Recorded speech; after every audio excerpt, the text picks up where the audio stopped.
Well, I thought Saturday that we made some improvement in some areas. We still got a ton of work to do.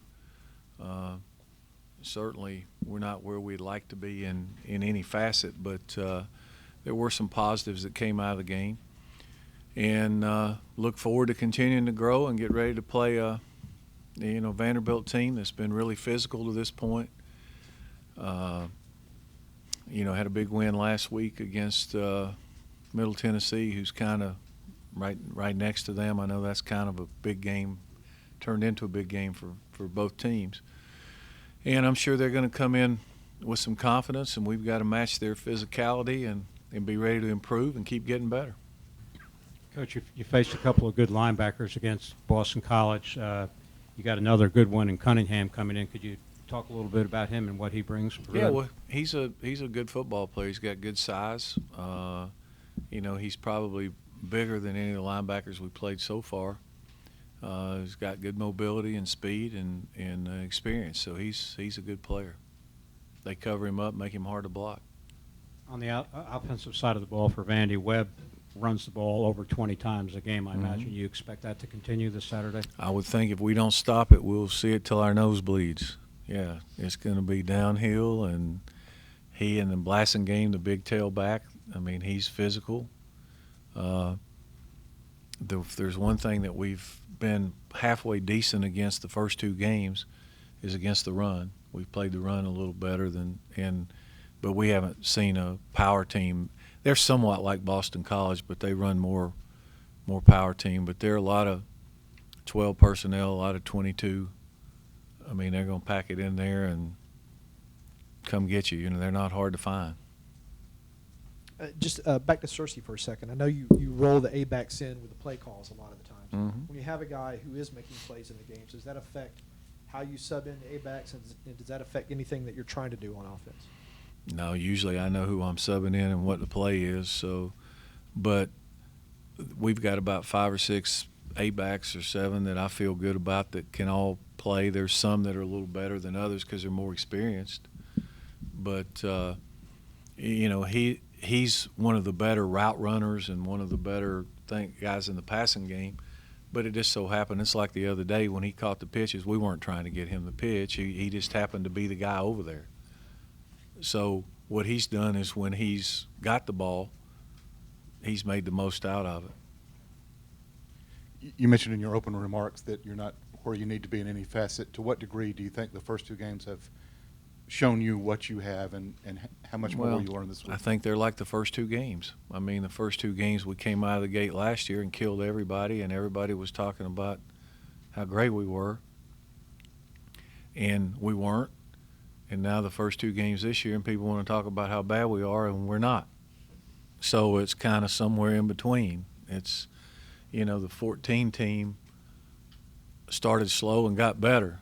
The 15 team came out the gate, and after the Notre Dame game, we just didn't play particularly well. We didn't play badly all the time, but we just couldn't find a way to win. We kept losing 1-score games, and every game was tough. At least this team in the first game found a way to win without our A game. Last week, if I gave it a grade, C. Although if you look at it, offensively, you take away the 2 fumbles and we probably would have scored 8 touchdowns or 7 touchdowns in 8 possessions or whatever it was. So that wouldn't have been too bad. Defensively, we gave up 10 points, although we were horrendous on 3rd downs. What we've got to do is create some 3rd and longs. You can't survive on 3rd and 2 to 5 all the time. You're not going to get off the field. We're not creating enough negative plays on defense. So with that being said, then how do you keep your guys in focus, and particularly where you have ranked teams coming up, focused and not overlooking teams like a Vandy? We're not overlooking anybody the way we played the last 2 weeks, and I think our guys understand that if we don't go out and play hard, anybody can beat us. I feel like this is the kind of football team, and when you're at a school like Georgia Tech, you can beat anybody and anybody can beat you, because we're not going to just roll out there with, far superior talent than everybody we play.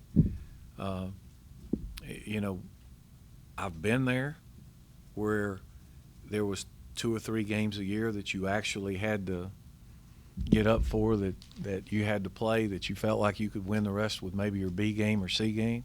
That's not the case here. I mean, you got to be ready to play. Vandy has some pretty explosive guys on kick return. What talk about the advantage of having Butker and the way he's kicked so Well, far? hopefully he can, hopefully he can kick it deep enough that if they want to bring it out, it's rolling the dice. Just because you kick it deep in there don't mean it's not coming out if you got really good returners. So they're dynamic in that area. They got good returners. So we'll have to do a good job working on it and covering it. And we do. We work on it every week. We don't take for granted that he's going to kick it in there and they're not going to bring it out. I'm just curious if y'all spent any more time in spring or in camp working on blocking field goals, or if that's something Lamar brought, some particular scheme to the front, or just why 2 in 2 games? Actually, Mike Pelton is coaching the kickoff block team.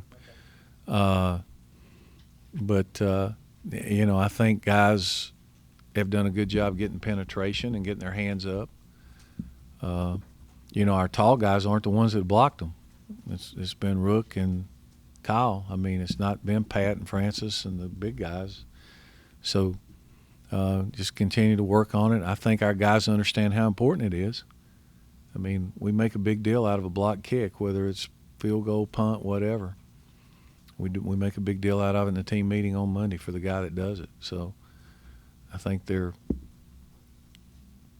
willing to try to get in there, and we got really good penetration on them Saturday up the middle. But in terms of the time spent, it's the same as Same as it's always been, yeah. And when you say a big deal, what does that mean? Well, big deals, game ball, stuff like that. We make it a big deal in front of the whole team. That they block the kick, we single them out, give them notoriety, the whole 9 yards, yeah.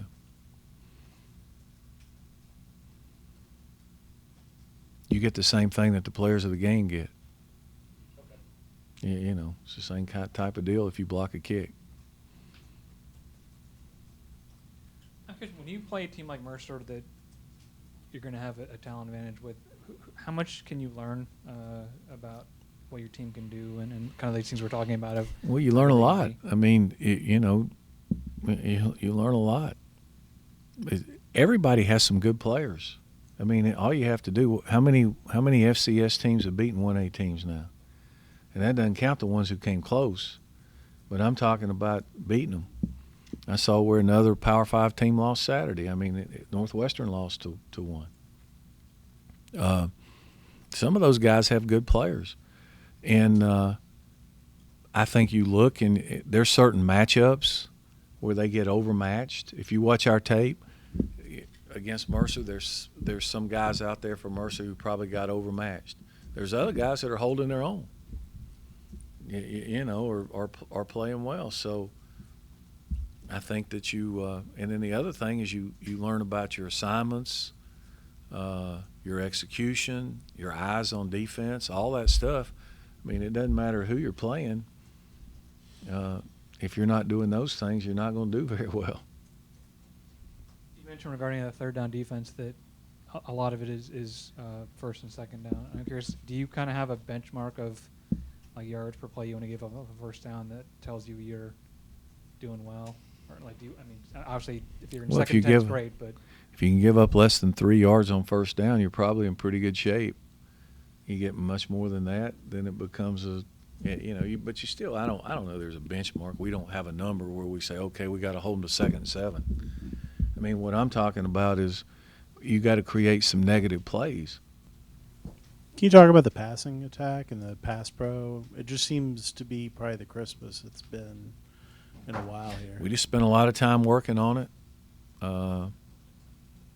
We changed a couple of things, but we spent a lot of time working on it.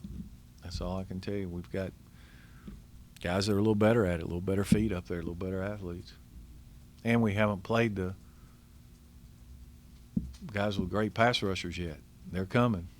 with the negative plays, obviously you don't have someone like Adam or Jeremiah for that matter. How do you create those with the Guys got to make plays.